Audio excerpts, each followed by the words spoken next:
called for the main assault happening around 2 o'clock. They're starting it now. The British are committing all their troops on their field. This is going to be the final event of the day, folks. This is time to get in a good position to watch. If you don't already have a spot where you can see the action, find that now. British troops are on the move. It looks like they're using a different sort of formation this time. They've assembled their troops in a different way. The last assault didn't work, just doing a long line and a frontal attack. How are they going to approach it this time?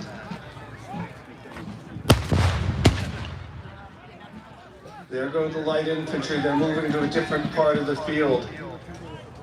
So the British sent out a few skirmishers in a long line. Now they're consolidating that line on one side of the field. Maybe they'll try another flank attack.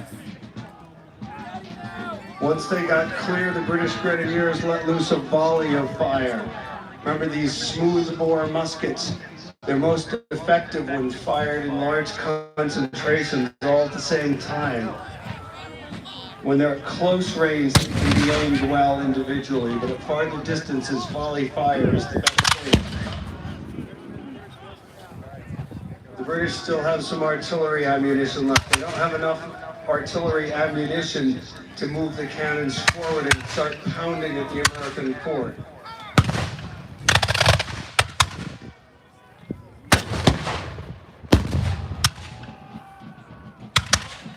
The Americans have a couple of field pieces themselves. They'd like to keep this fort, build it for a few more days, move heavy guns into it, but the British don't want that to happen. Here they come. The best way to assault this fort would be to do a rapid charge across this field, but they can't move fast enough. There are too many obstructions in the field. They're forced to move slowly, and they have to keep their men together. They have to advance in a cohesive line.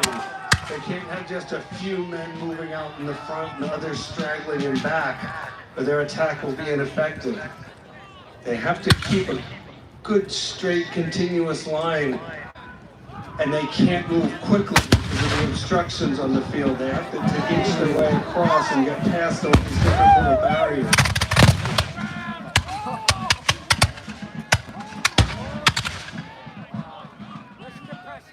Steady your battles, boys! Steady your battles! Mark you cowards!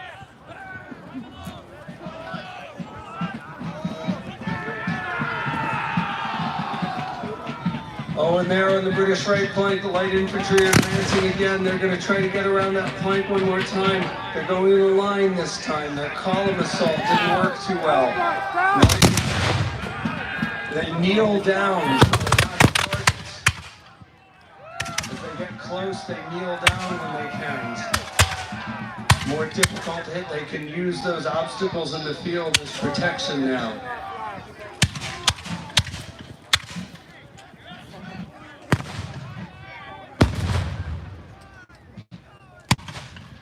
British troops are professionals. They know how to move large groups of men together, keep their formations, even in the face of the American fire. They'd like to move fast across this field, but there's a lot of things in their way. The only way they can push the Americans out is if they can get close and use their bayonets.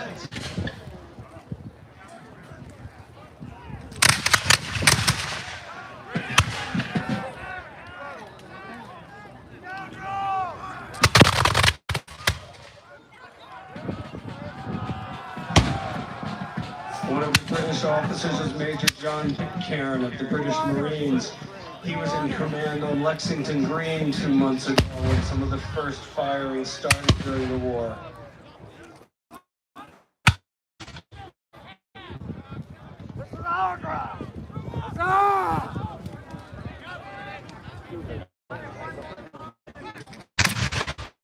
American side, Colonel Stark from New Hampshire is way over on the American left near the rock along that rail fence.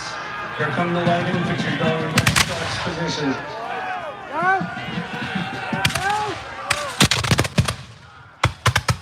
Now the British light infantry, they haven't been hit, they're lying down, so they're not exposed to the American fire. They're actually using the slope of the hill to defend themselves from the fire from above. rest of the British line moving forward. Will they get up the hill this time?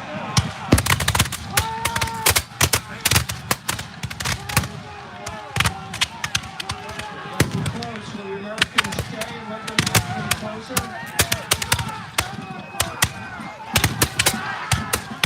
Oh, they're falling back. The British are falling back again.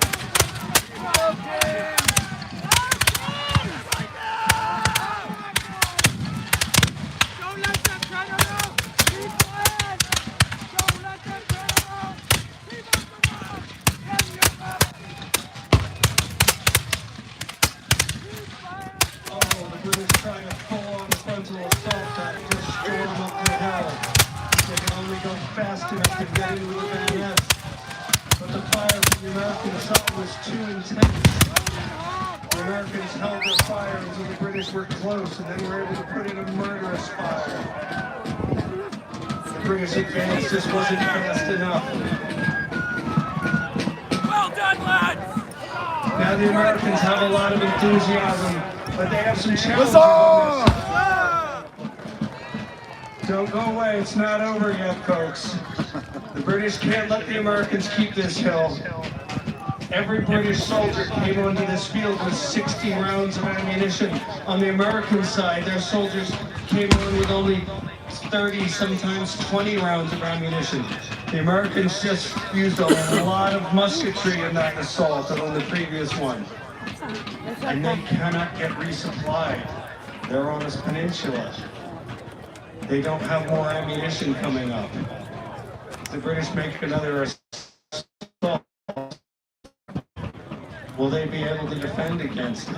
Those musket volleys at close range were murderous on the British troops, but you need ammunition to do that again. The British, remember, the professional soldiers, they can get beat, they know how to reform and regroup and go in for another attack. They may have been pushed back, but they're not beaten yet. They have taken a lot of casualties, though.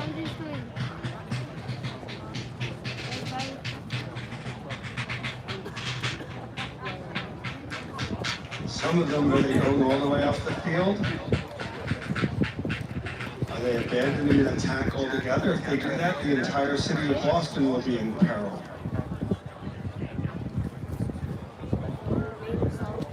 No, I think the others, there's still plenty of redcoats on the field. They're not giving up yet. On the American side, they're desperate for ammunition. They're even going into the searching the British casualties, looking for a few more musket cartridges. Every one of these soldiers has a leather pouch on his hip. Inside that pouch, there's a wooden block with holes in it, and each one of those holes has a musket cartridge. It's a paper tube filled with a charge of gunpowder. If it was 1775, there'd be a musket ball in there as well. Today we don't do that, we use just the gunpowder.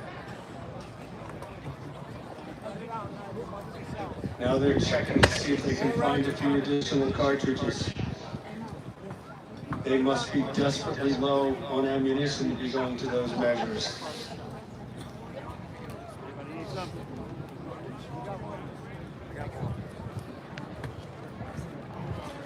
When the guns fired, you saw the white smoke come from them. This is the smoke from black powder.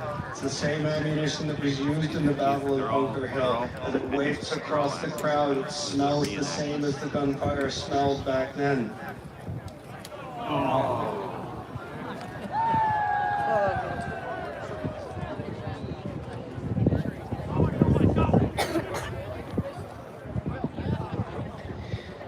Now this is quite a grim battle scenario, but remember these are reenactors, they're doing a portrayal, and the most important thing for everyone here using these firearms and in this hot weather is to keep everyone safe and to not have any real injuries.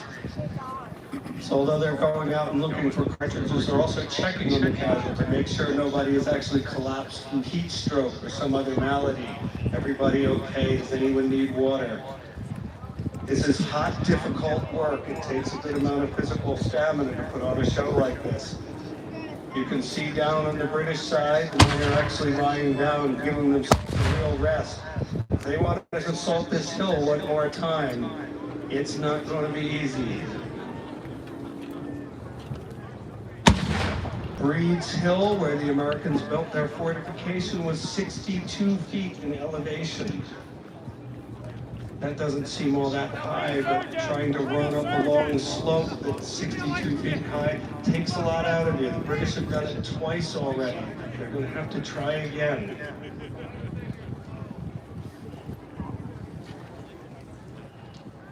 The American side, they're checking their gun flints, checking their ammunition, redistributing what gunpowder they have left. Looks like they still have some cannon charges.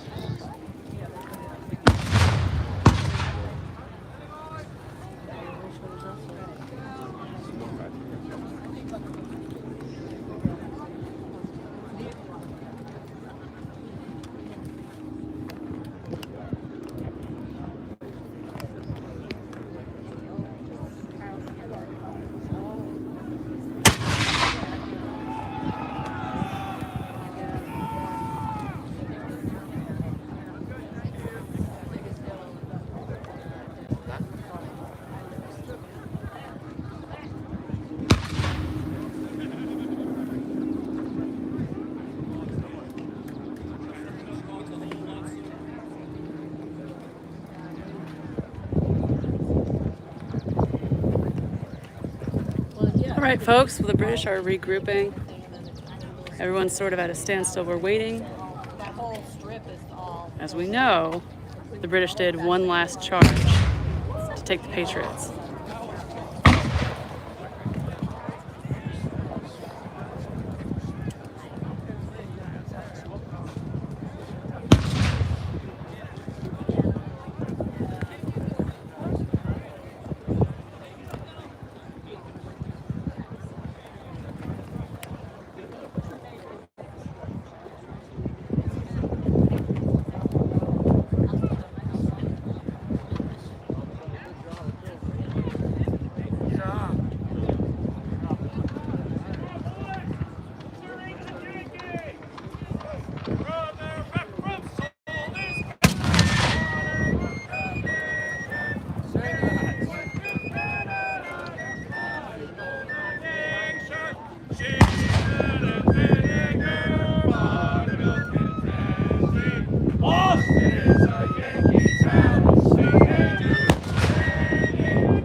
Cannons on both sides, firing solid round shot. Of course, today they're firing blank ammunition.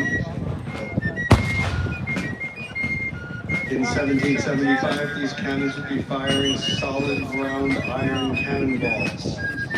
They don't explode when they hit, they're just solid balls of metal. But as they skip across the ground and then go rolling across the ground at high speed, they can be devastating. They go through the feet and ankles of troops. Cannon can batter down an earthen fortification like this from successive pounding, shot after shot after shot. Solid cannonballs can penetrate the rail fence easily. 3-pound or 6-pound cannonballs can hit the carriages of the other cannons and knock the wheels off. On the British side, though, they just don't have enough ammunition to be effective against the extensive American fortifications.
dele ali também, ó.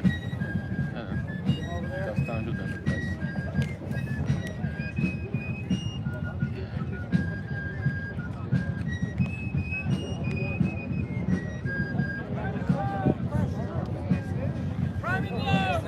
Private load, boys! I'm gonna be in the media box. Hey, baby. Remember yourselves, chapter 46, verse 9. Thank you.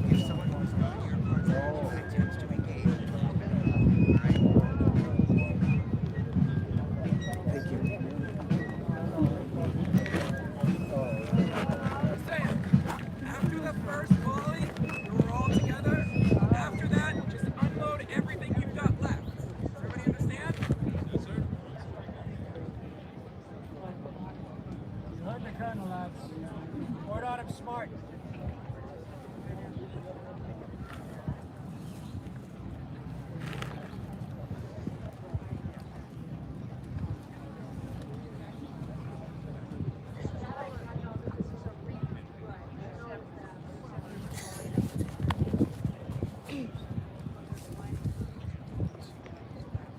Which one attack up? Please do.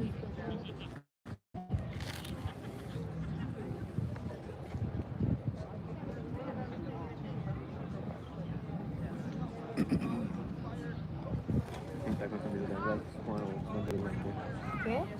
Eu vi que tá com a camisa com a bandeira da Inglaterra.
All right, folks, so this is the 250th anniversary reenactment of the Battle of Bunker Hill.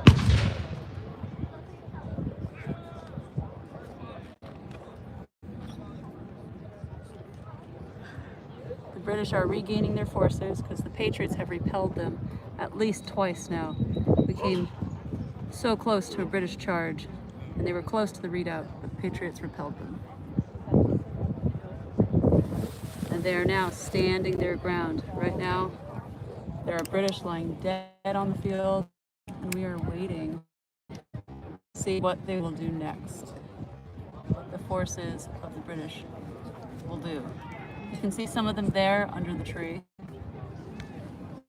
The rest of the British are firing at us with their cannons.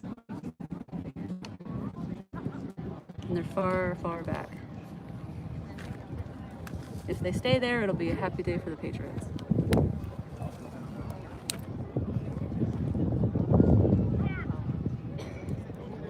As we all know, though, they will not.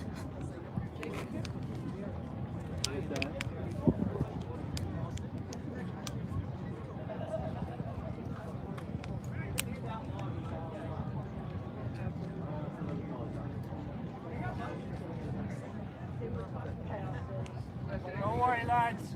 They won't be second later.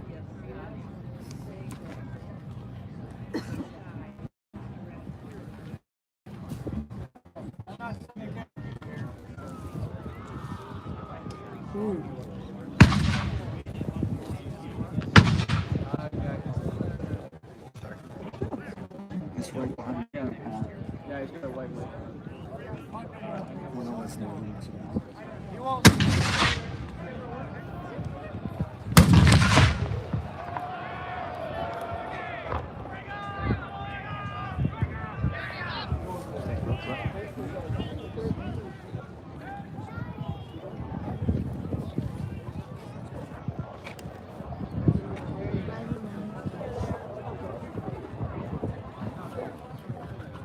did those soldados ir por algum lugar lá atrás?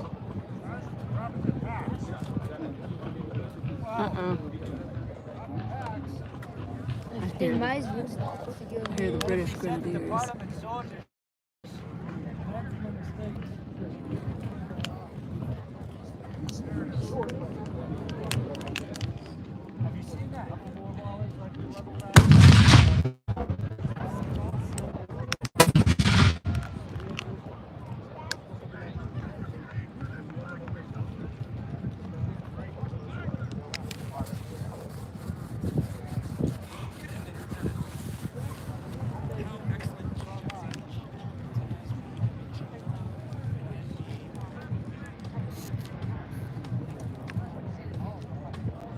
Excuse me. Could you sort of grab this and point it in the direction of the British? You bet. Oh, thank you. That is a car.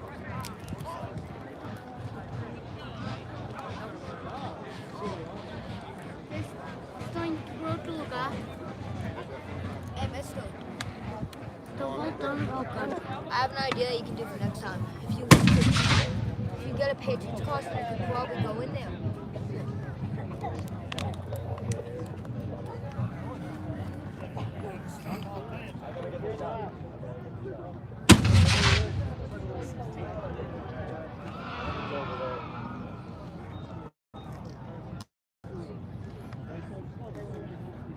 British troops have reformed, folks. They've had a little bit of rest, they've got their stamina back. Remember, they cannot let the Americans stay on this hill.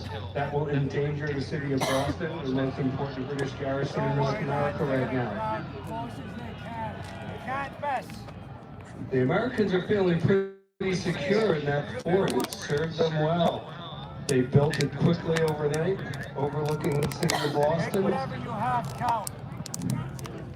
They've got a great deal of enthusiasm. The militias from all over New England have been practicing and working together for the past year. This is their moment. But they've also gone through a lot of ammunition in those first British assaults. They know that concentrated fire is the way to stop these British troops. That requires ammunition. Can they hold out? They've inflicted a lot of casualties on the British Army. But it looks like they still have a lot of troops left down there. Hold your firelocks! Looks like the British are using a different formation this time. The first two assaults didn't work well. They tried to get around the flank near the beach. That didn't work. Fire!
British have driven the Americans out of the fort. The Americans ran low on ammunition. They got desperate. The British were able to get close, and this time using a column of teams concentrating all their force in one spot. They were able to get over the walls of the American fort. Now they're driving the Americans off the peninsula. Chaos has ensued on both sides as they fight hand-to-hand combat inside the fort. The Americans are falling back, trying to conduct an orderly retreat to get themselves off this narrow spit of land, trying to get back to the safety of Cambridge. The British are pushing them off down the hill. On the British side, they've lost a lot of men. It looks like Major Pitcairn has been killed in the attack. He was shot down just as the final assault was beginning. On the American side, it looks like Joseph Warren, one of the leaders of the American Rebellion, was killed. They've lost men on both sides, folks. The British have won the battle, but it's been a grim, hard-fought victory.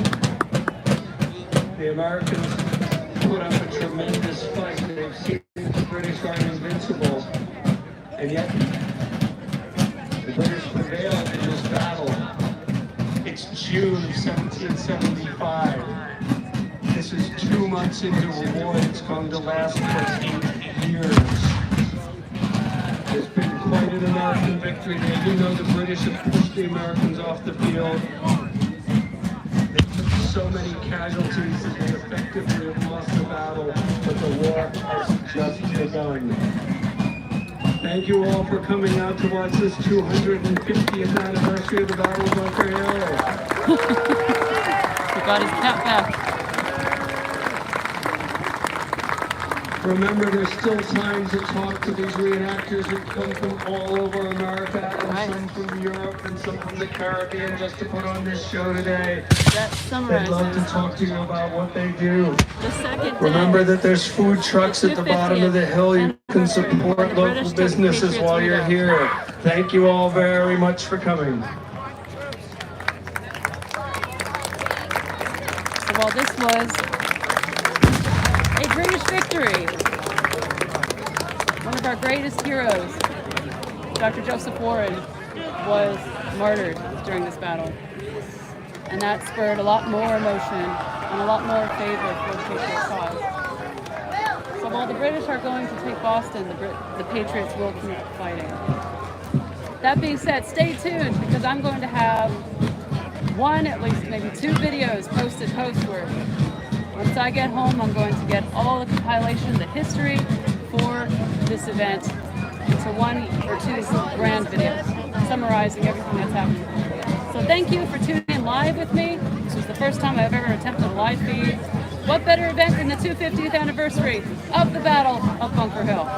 So God bless, huzzah, cheers, and until next time.